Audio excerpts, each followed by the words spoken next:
Hello everyone.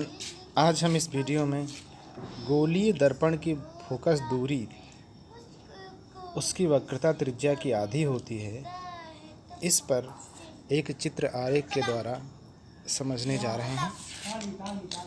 माना कि किसी गोलीय दर्पण की वक्रता त्रिज्या r है, फोकस दूरी स्मॉल f है, तो चित्र कुछ इस प्रकार से बनेगा। अवतल दर्पण के लिए चित्र इस प्रकार से है।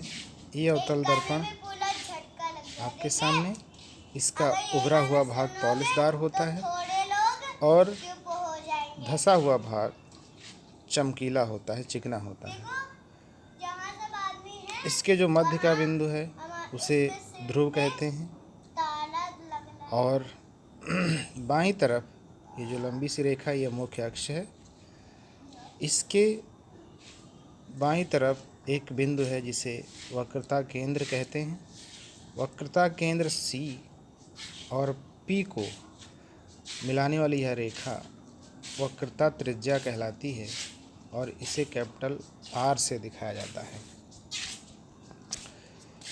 इसी वक्रता त्रिज्या के मध्य में एक बिंदु है जिसे फोकस बिंदु F के नाम से जानते हैं।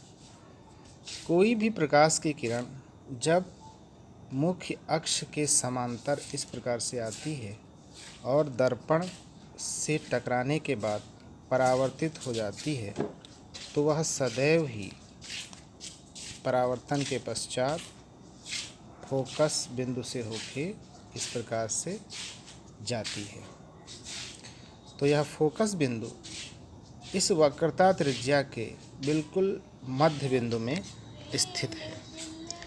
तो इस प्रकार से फोकस बिंदु और यह जो दर्पण का ध्रुव है P, ये बिंदु, यह दूरी